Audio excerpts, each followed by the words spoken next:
আমাদের পরিষ্কার পরিচ্ছন্নতা অভিযান চলছে। এটা কিন্তু শুধু একদিন দুই দিনের বিষয় না, এটা আমাদের জীবন চর্চার সাথে এটাকে নিয়ে নিতে হবে।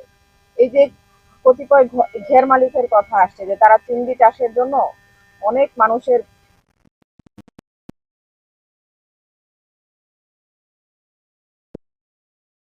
নিজ দায়িত্বে ঘেরের যে রাস্তাগুলো ওপেন করে দেওয়ার কথা, আমাদের যে ড্রেনেজ গুলোর মুখগুলো ওপেন রাখার কথা, খালের মুখগুলো ওপেন রাখার কথা, এগুলো আপনারা করে দিবেন।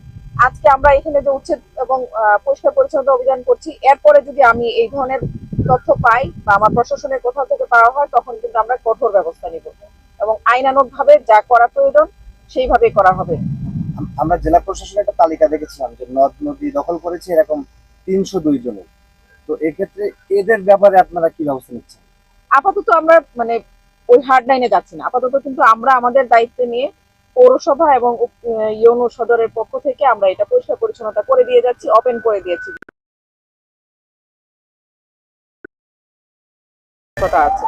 কিন্তু ফার্দার যদি এই ধরনের আবার প্রতিবন্ধকতা সৃষ্টি করা হয়, তখন অবশ্যই তাদের বিরুদ্ধে আমরা আইনানুগ ব্যবস্থা গ্রহণ করব। এই দখলদারদের ব্যাপারে কিছু বলবেন?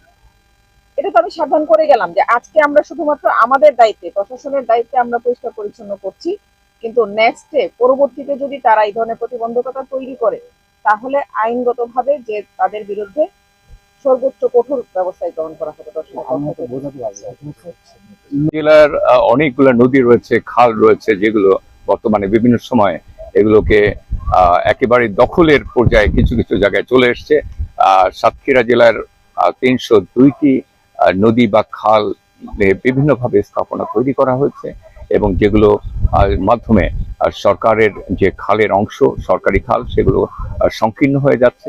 এ বিষয়ে জেলা প্রশাসনের পক্ষ থেকে আমরা যতটুকু জেনেছি যে ৩০২টি এ ধরনের একটি তালিকা তৈরি করা হয়েছে, তালিকা মন্ত্রণালয়ে পাঠানো হয়েছে।